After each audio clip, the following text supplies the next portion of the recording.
Je m'appelle Louise et je suis étudiante à l'université Bordeaux-Montaigne où nous montons le festival Fulgurance. Lauriane, du coup, ancienne étudiante ici également, et j'ai étudié à Paris et future institutrice. Célestine, aussi étudiante à la Maison des Arts pour le master expérimentation et recherche dans les arts de la scène.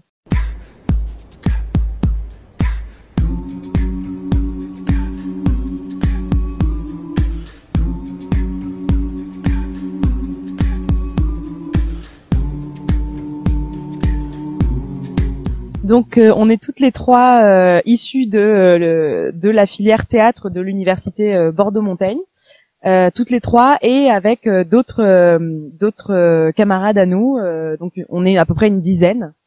Et à la fin de notre master, on n'a pas pu monter nos projets de fin d'études à cause de la crise du Covid. Et du coup, on a eu cette envie, cette volonté collective de monter un festival qui s'appelle aujourd'hui Fulgurance, un festival pour présenter ces projets au public et aux étudiants et à la communauté universitaire.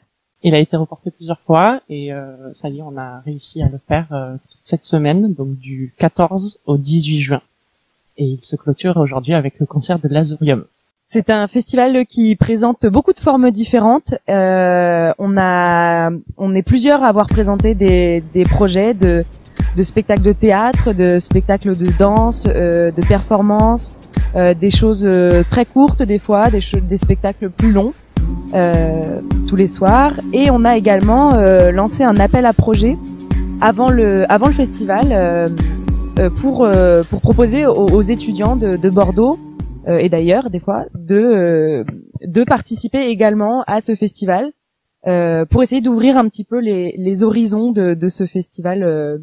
C'est un appel à projet qui s'appelle Vers une poétique des espaces quotidiens, et en fait c'est un appel à projet qui invite des jeunes artistes émergents à occuper les lieux du festival, qui est la Maison des Arts et les alentours.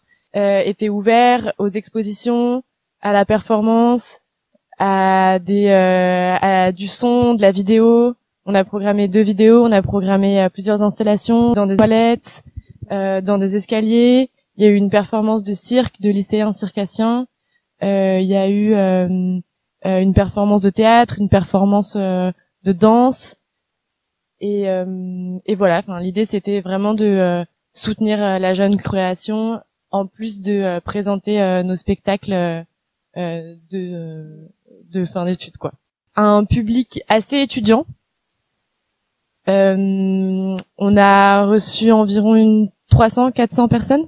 On a globalement des retours assez positifs pour l'instant, ce qui nous fait chaud au cœur, hein, il faut le dire, parce que ça a l'air en tout cas de faire du bien au public qui ça fait trop longtemps qu'ils n'ont pas vu des spectacles en fait. Donc ça a été une bouffée d'air pour eux. On a cru comprendre vraiment. Il y a eu beaucoup de spectacles de complets et voilà.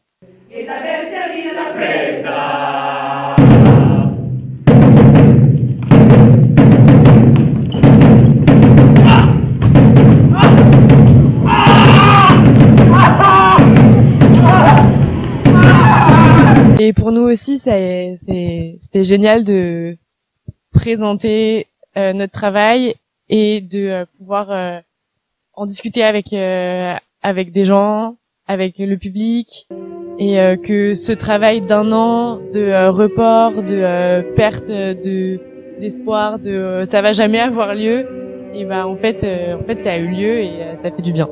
Alors, ce qui est sûr, c'est qu'il y a des gens qui sont venus et qui viennent encore ce soir, qui n'ont pas forcément l'habitude de venir au théâtre. Ça, c'est au théâtre, au spectacle en général.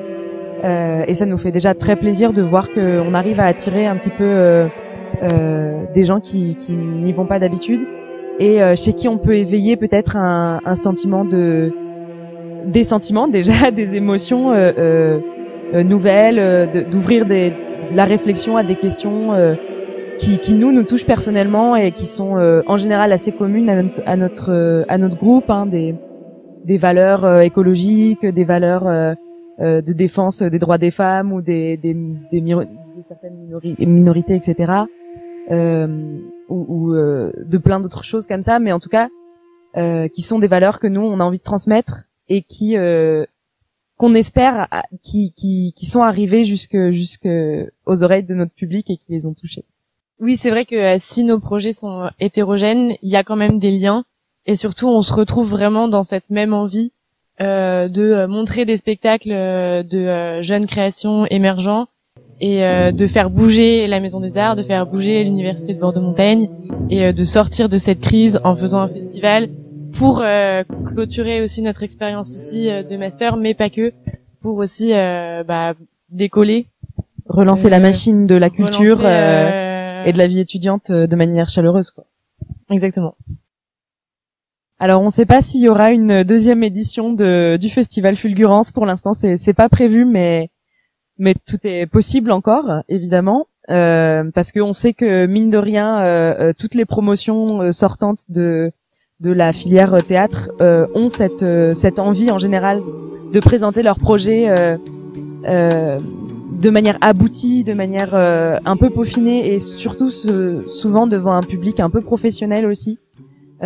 Puisque ça c'est une volonté en général des projets, c'est quand même d'aller vers la professionnalisation. Voilà, on sait qu'il y a cette envie-là, mais on sait pas encore comment elle va se réaliser avec nous, sans nous. L'avenir nous le dira certainement. On a été soutenus beaucoup pour ce festival. On a eu des subventions du Crous, du FSDIE. On a été soutenus aussi par le mouvement du 8 octobre, une association de théâtre, des enseignants de théâtre et d'étudiants de théâtre. Et on a fait beaucoup de partenariats avec Eturecup, qui est une association qui travaille le bois, qui fait de la réparation de vélos, qui nous a prêté du tissu pour qu'on puisse faire des fanions. Et l'école 3IS qui nous aide à toute la technique et qui en même temps en profite pour faire une mise en pratique pour ses étudiants. Et puis une association qui nous aide qui nous fournit les repas, par exemple le Petit Grain. Et en fait tout ça c'est des partenaires qu'on essaye d'avoir qui ont du sens, qui portent aussi nos valeurs et qu'on essaye d'aider et qui nous aident en retour. En fait on essaye qu'il y ait un espèce d'échange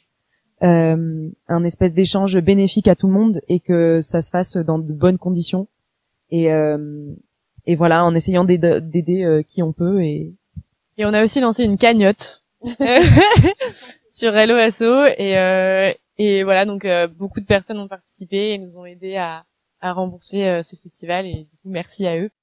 Aussi R, un atelier de bois à Bègle qui nous a beaucoup aussi aidés, grâce à qui l'Azurium a pu le collectif qui présente la soirée de fermeture. Il y a 2 DJ sets de Bobby Watson et Amos.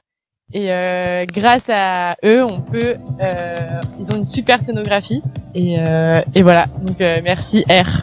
Et la soirée de clôture, donc c'est 2 DJ sets de Amos qui fait du live modulaire et de Bobby Watson qui mixe. Et c'est de la deep house très cool. Et ça s'appelle la Clairière Boréale. C'est la Clairière Boréale et du collectif L'Azurium. Voilà.